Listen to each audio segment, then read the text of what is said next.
Boa noite a todos, que estamos para iniciar a nossa reunião tradicional de terças-feiras, fazendo a apresentação de todas as terças-feiras às 19h30, às vezes atraso um bocadinho, 5 minutos, 10 minutos a mais ou a menos, mas a gente sempre está aqui nessa faixa de horário de 19h30 para fazer o nosso estudo, que tem sido voltado para a avaliação do comportamento humano. Nós vamos falar hoje sobre os hábitos e a consciência, a relação entre os hábitos e a consciência.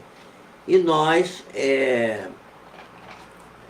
temos a ideia de que é possível que a gente possa, com esses ensinamentos, aprender alguma coisa a mais em favor do nosso desenvolvimento como seres espirituais que estamos encarnados.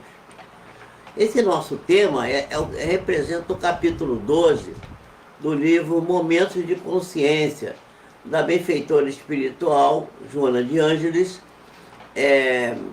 na psicografia do nosso querido amigo, irmão, Divaldo Pereira Franco. Né? Ela, nesse capítulo 12, que ela vai falar sobre consciência e hábitos, ela vai nos dizer, vai abrir o seu texto, relembrando São João da Cruz. O São João da Cruz, ele afirmava que nós temos Deus emboscado nas nossas trevas, ou seja, Deus pode ser encontrado nas trevas do ser humano, quer dizer, lá no íntimo do ser humano, exatamente naqueles pontos que são obscuros e que nós ainda não sabemos muito bem controlar, não é? Então, esse lado escuro que está íncito, está lá no nosso fundo, lá dentro de nós, né? É o eu profundo, ou seja, a nossa verdadeira realidade que nós ainda não sabemos detectar. Nós já apresentamos aqui uma vez uma imagem, que é a imagem do iceberg, em que a gente vê que há uma enorme pedra dentro do mar e a parte submersa, que é a parte mais volumosa, ela não pode ser vista, ela não, às vezes nem é suspeitada. E a parte menor é aquela que aparece. Assim somos nós, a nossa consciência. Nós temos a consciência periférica, uma coisa assim muito pequena que nós achamos que temos ciência de tudo, mas escondido no nosso íntimo tem uma enorme pedra, uma enorme quantidade de informações, uma enorme quantidade de pulsões, uma enorme quantidade de questões que foram acumuladas durante todo o período que nós reencarnamos, né? As reencarnações são múltiplas, são muitas, e a gente vai avançando, vai acumulando esse material que vai se formando a consciência. Então, essa área de sombra, enquanto ela não for clareada pela razão, quer dizer, a gente não colocar a razão, porque nós sabemos que nós somos compostos de instinto, não é? Emoção e razão. Mas a razão é que ilumina tanto a emoção quanto o instinto. Enquanto a gente não usar essa consciência da razão, né? A consciência racional, né? que deve governar os nossos instintos e as nossas emoções, nós não vamos conseguir descobrir essa região obscura, essa região fechada que existe em todos nós. Então, os instintos passam, de certa forma, a governar a nossa vida, mesmo que pareça que o raciocínio está funcionando, mas os hábitos e as ações aparecem e nós não percebemos que estamos produzindo coisas que são inadequadas para a nossa vida, né? O hábito é uma pulsão que é gerada por deixas, por estímulos, geralmente que podem ser estímulos internos ou externos, estímulos que podem vir de dentro e podem vir de fora, e que vão, de certa forma, servir de deixa para que a gente busque uma realização de alguma coisa que nos agrade. E quando a gente consegue realizar esse desejo, provocado por essa deixa, nós vamos sentir uma certa satisfação, uma gratificação, uma compensação. E essa compensação vai nos levar a repetir a mesma coisa daqui a pouco, porque a gente não sabe nem às vezes de onde que saiu aquele desejo. A gente tem o hábito, por exemplo, de falar mal dos outros. Todo mundo fala muito mal dos outros. Aliás, tem um livro muito interessante, né, de um grande escritor brasileiro, da qual agora não me lembro o nome, mas daqui a pouco vou me lembrar. Eu acho que é Arthur da Távola, que já é desencarnado. Ele foi um homem muito inteligente, foi senador da República, era radialista, era da televisão, fazia uns programas sobre música clássica. Eu acho, era um cronista, jornalista, um homem muito inteligente. Eu acho que foi Arthur da Távola que escreveu esse livro, chamava-se Da Arte de Falar Mal, né? E a gente tem esse hábito de falar mal dos outros. É um vício. E o vício é gerado pelo hábito. A gente cria o hábito, daqui a pouco aquilo, de certa maneira, nos dá um certo agrado, e a gente daqui a pouco está fazendo de novo. Embora depois que a gente faz assim, não devia ter feito isso, mas já fez. E fazemos sem perceber, né? Então, a gente deve ter uma tentativa repetida, um esforço repetido, de tentar exercitar o uso da consciência para que nós possamos fazer com que as nossas experiências possam servir para a nossa elevação. E como elevação? Nos elevar a patamares mais significativos, abrindo possibilidades cada vez mais amplas da gente entrar dentro de nós mesmos para aprendermos a nos conhecer e seguirmos o conselho de Sócrates, de Santo Agostinho, de tantos outros luminares, que é o conhece-te a ti mesmo. A gente não sabe fazer isso ainda, a gente tem muita dificuldade. As raízes nas quais nós fomos criados são raízes divinas, que constituem o nosso corpo e o nosso perispírito, o espírito que somos nós, desse conjunto, e isso constitui um elemento importante, como se fosse uma terra, um solo fértil, onde pode fecundar as sementes do bem, não é?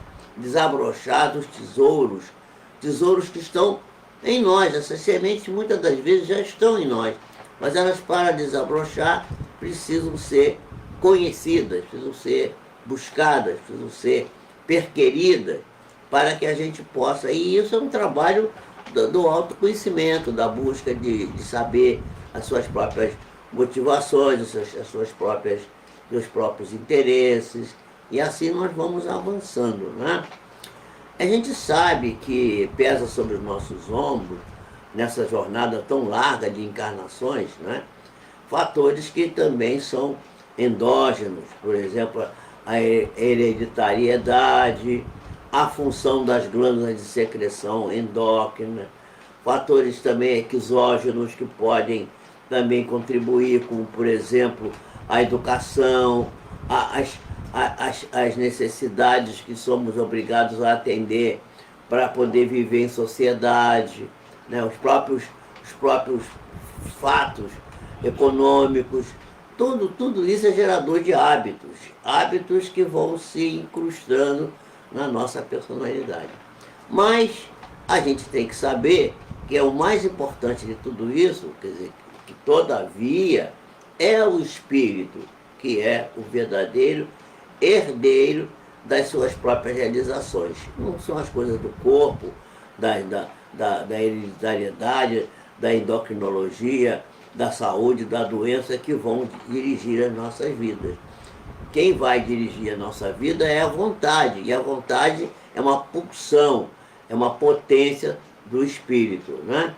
Então, a gente sabe, né, que essas pulsões, elas vão se transferindo de uma existência para outra e vai fazendo com que a gente vá amealhando aquisições que vão nos promovendo, ou vão nos retendo, ou vão nos aprisionando em estados que podem ser, muitas das vezes, perturbadores, não é?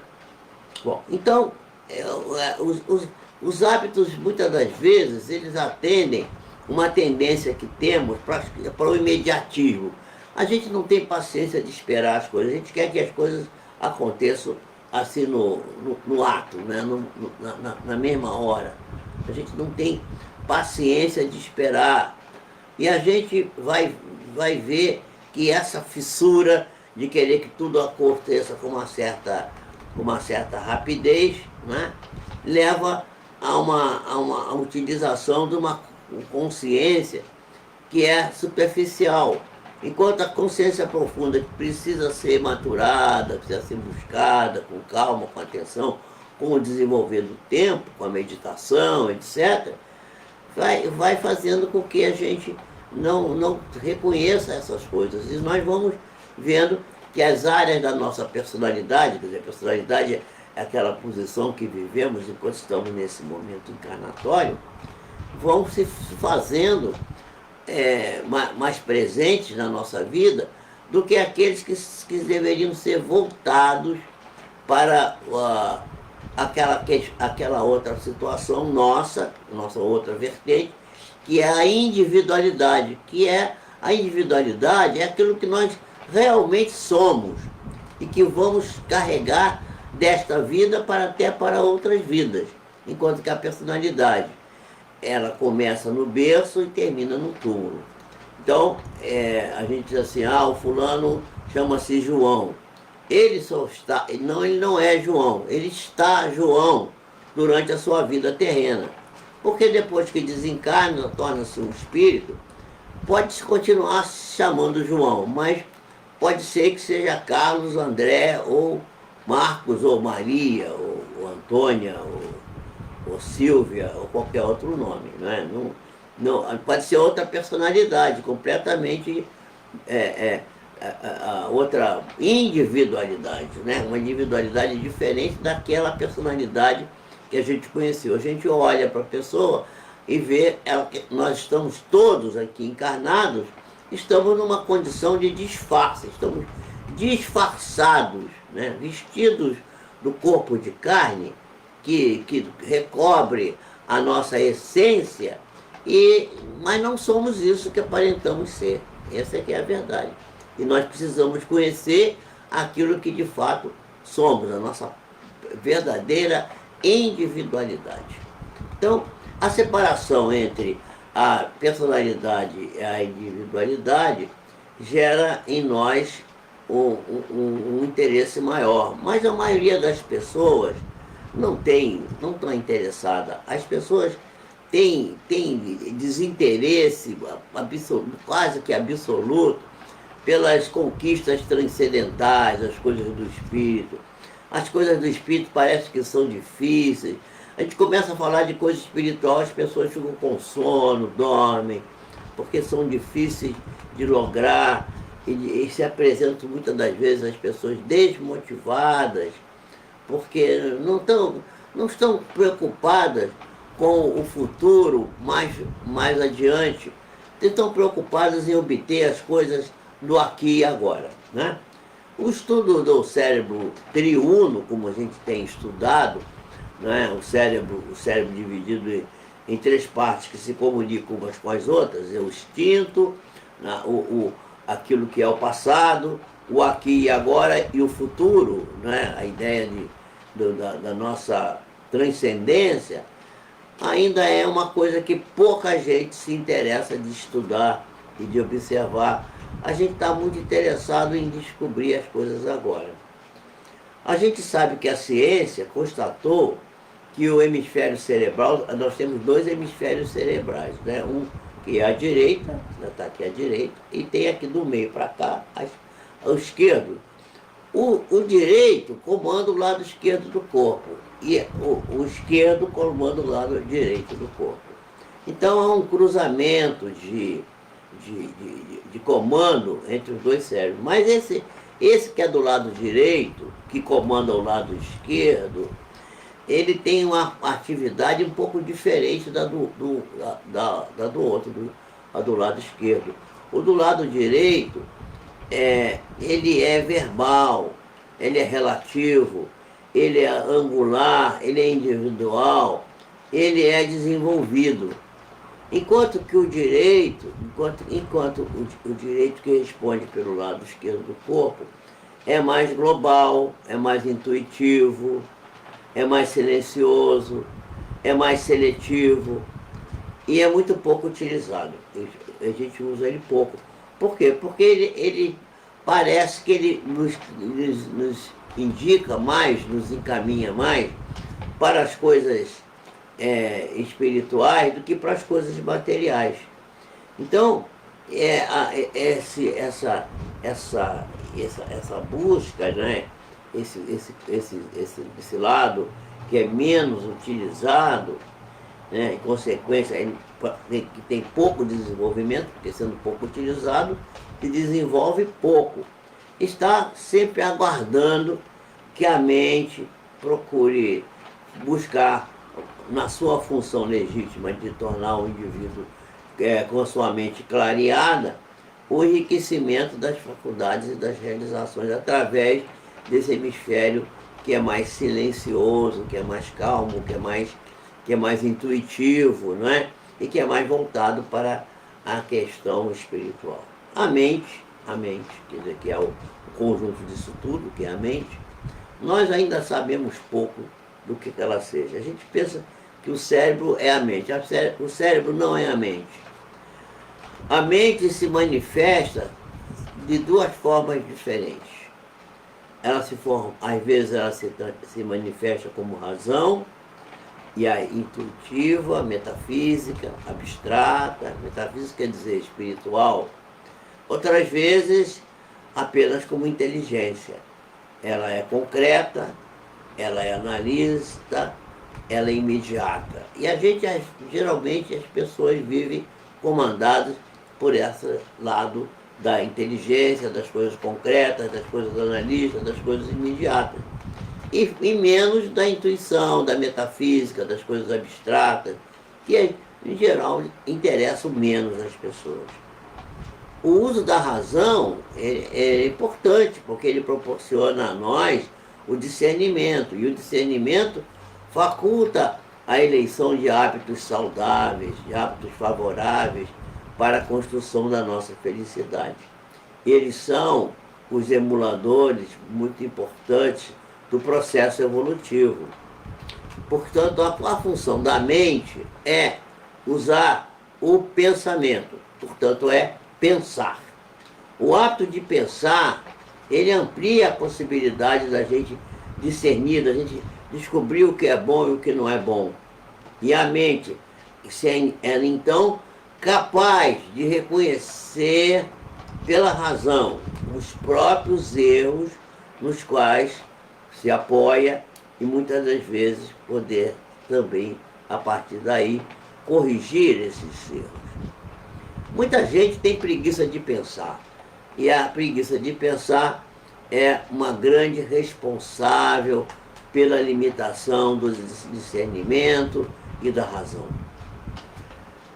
A gente vai se adaptando a análises estreitas, análises superficiais da vida, das suas manifestações, E aí nós permanecemos num estágio inferior e malbaratamos o tempo e a oportunidade de crescimento que devíamos utilizar em nosso próprio proveito.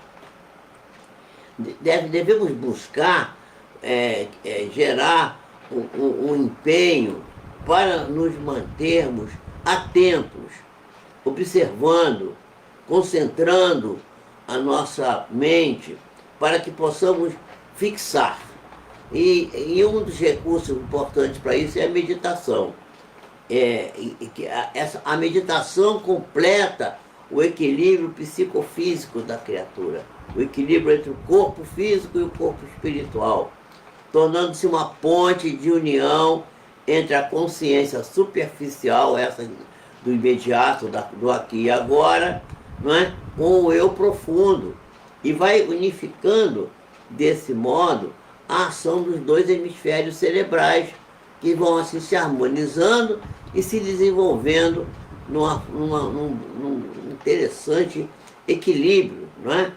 E a repetição dos atos, centrados nessa forma de harmonizar esses dois hemisférios, vai gerando hábitos bons, e esses vão se tornando memórias que passam a funcionar automaticamente a nosso favor. Se a gente elege hábitos mentais de discernimento para aquilo que é certo, daquilo que é correto, nós vamos agir com segurança.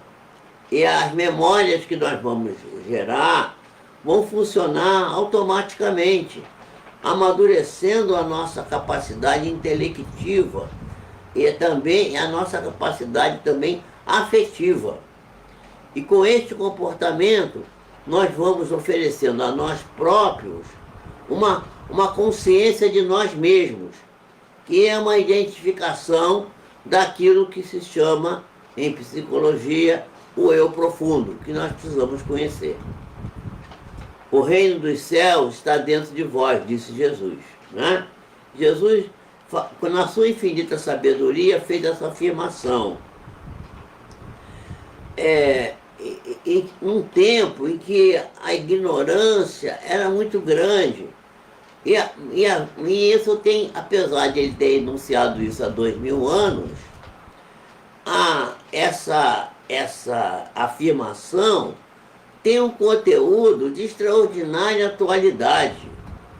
E a psicologia profunda de hoje desvela esse lado escuro da criatura, aquele que São João da Cruz falava, né, que a gente citou inicialmente na citação da benfeitora espiritual.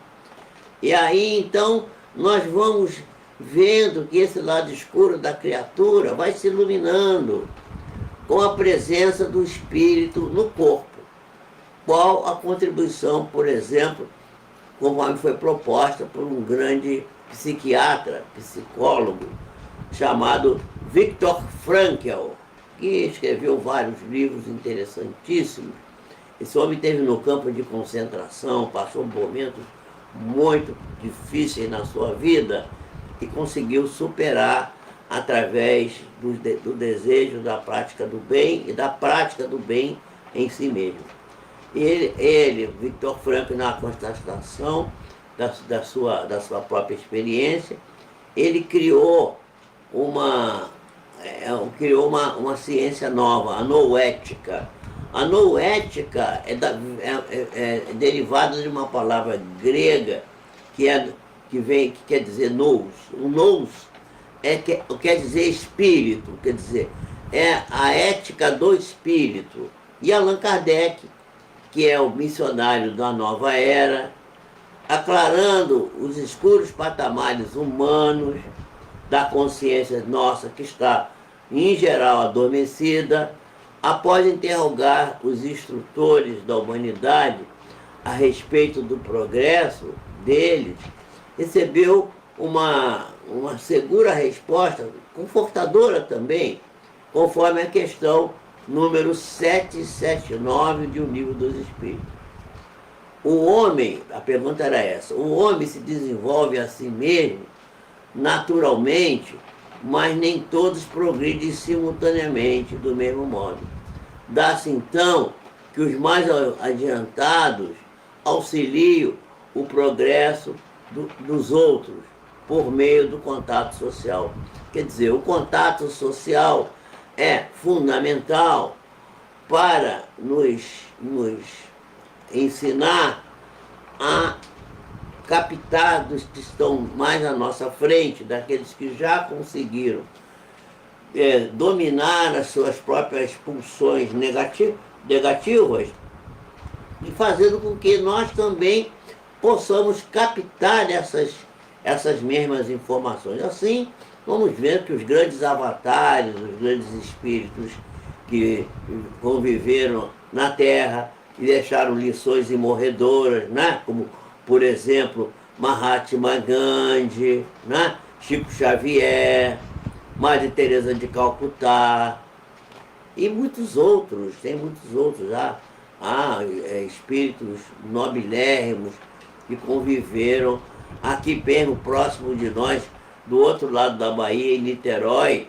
Teve lá um grande médico, que agora também já não estou aqui conseguindo recordar o nome, que foi também um exemplo. Eu estou até com um livro que trata da vida dele, que foi um homem dedicado ao bem, dedicado à medicina. Foi o médico dos pobres, assim como o doutor Bezerra de Menezes, mas esse é lá de Niterói, né? É um homem maravilhoso. Eu vou falar dele aqui num próximo encontro nosso. Então, meus amigos, visto isso, concluindo, nós devemos dizer que nós procuramos conhecer a nós próprios através das observações sobre nós mesmos, da meditação, da busca do conhecimento das nossas manifestações, dos nossos hábitos, das nossas repetições de fatos positivos, às vezes não tão positivos assim. Podemos ir avançando gradativamente e aí poderemos provavelmente também corrigir a nossa conduta. Vamos fazer a nossa oração. Nós temos tido muitos irmãos próximos de nós que têm desencarnado, nós aqui estamos lembrando de vários deles, né? Temos a nossa querida irmã Sueli Calda Schubert, que partiu relativamente há pouco tempo. Temos alguns amigos nossos pessoais aqui da nossa cidade, de outras cidades, irmãos, médiuns. Há pouco tempo tomamos conhecimento de uma médium também muito boa pessoa, uma companheira nobre lá de Juiz de Fora, que também acabou de partir, ainda jovem, uma palestrante espírita. São vários espíritos. Deus os conhece a todos. E nós vamos elevar o nosso pensamento pedindo que Deus tenha compaixão de nós, nos ofereça a sua luz, nos dê a sua mão bondosa e nos permita que possamos desenvolver a nossa capacidade de nos autoconhecer e corrigir os nossos hábitos que são lesivos, tornando-os hábitos mais adequados. Deus, nosso Pai, que sois todo poder e bondade, Senhor, Tu que és o dono da vida, que comanda todos os universos, que tens o poder e a bondade infinita. Tem misericórdia, Senhor, daqueles que estão sofrendo, os que estão doentes, os que estão acamados, necessitados de um lenitivo, de um repouso para as suas condições e seus sofrimentos, mas que eles possam, na sua doença, reconhecer que as doenças são sempre uma necessidade do nosso próprio progresso e que precisamos buscar reconhecer nelas a alavanca necessária para encontrarmos o porquê das coisas, o porquê sofremos. Perguntando à doença, o que essa doença quer de mim? Por que estou sofrendo assim? E certamente a resposta virá no nosso âmago. ele nos pedirá sempre uma transformação, uma modificação de conduta. E a modificação de conduta, se for aceita, se for introduzida em nossas vidas, certamente que aquele malefício que está nos incomodando tanto, nos fazendo sofrer, nos fazendo doer, que possamos, iremos verificar que esse sofrimento vai ser apaziguado e que a doença vai sendo aliviada e muitas das vezes até curada. Misericórdia para esses que sofrem, Senhor. Misericórdia também para aqueles que já partiram e ainda não têm consciência do seu novo estado. Que os espíritos que já partiram anteriormente, que já estão iluminados, possam ajudar a esses que estão na retaguarda, ainda obscurecidos pelas coisas do mundo, aprisionados, agrilhoados às coisas do imediatismo, das coisas do mundo, da materialidade, que possam se desvencilhar desses grilhões e seguir em paz na direção do bem maior que és tu, Senhor. Misericórdia para a humanidade encarnada e desencarnada. E que aqueles que estão hoje, Senhor, fazendo a guerra, possam estancar o passo e reconhecer que é necessário estabelecer não a guerra, mas a paz, porque é só através da paz poderemos avançar e evoluir. Porque cada ato criminoso que se realiza em nossas vidas são, às vezes, centenas de anos, milênios mesmo, muitas das vezes, de retardo na nossa libertação espiritual. E possam acordar, e possam despertar as suas consciências e caminhar com os pés firmes no solo da terra, mas tendo os seus corações, os seus pensamentos nas regiões infinitas do bem e do amor. Que assim seja. Muito obrigado a todos. Amanhã nós estaremos começando as nossas lives pelo Zoom, nos estudos de mais um livro. O livro ainda não foi escolhido. A espiritualidade vai sugerir um livro para o nosso estudo. Esperamos, já recebemos uma intuição, mas precisamos confirmar essa intuição para ver se é esse realmente o livro que devemos estudar a partir da próxima quarta-feira, amanhã. Jesus nos abençoe, nos ampare e nos dê a sua luz. Que assim seja, graças a Deus. Obrigado por terem vindo, todos vocês.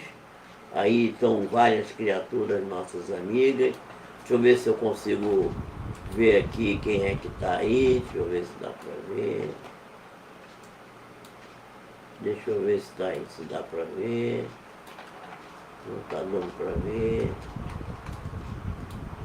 Não está dando para ver aqui. Ah, não, está aqui. Está dando para ver sim. Já estou vendo aqui. Aqui nós temos aqui a Márcia Manso, minha amiga. Olá, Márcia. Está a Irene, minha esposa está aí também. Leopoldo, meu filho. Obrigado. Vera Lúcia Machado, sempre conosco. Nossa querida Maria Nazaré Ribeiro. Bem-vinda, Nazaré. Deus te abençoe, te faça feliz, te dê a paz, te dê a coroa da glória. Carlinhos Graça, nossa irmã Zélia Graça. Abençoe Jesus, a ti e a todos os teus. Pedimos pelo teu esposinho que partiu, irmã, e foi incluído aqui no nosso pensamento. Ele está sendo também abençoado por Jesus. Fiquem conosco, aqui nos encontramos sempre buscando esse momento de iluminação, de paz, e na semana que vem nós teremos um outro tema relacionado ainda com a parte do comportamento humano. Que Deus nos abençoe, nos proteja e nos ampare. Fiquem com Deus, dormam bem. Não esqueçam de orar na hora de dormir, meus irmãos. É muito importante. Orem pelos governantes, pelos do nosso Brasil, pelos dos outros países, pelo mundo inteiro, porque a situação está muito grave. Que Deus nos abençoe e nos proteja, que assim seja.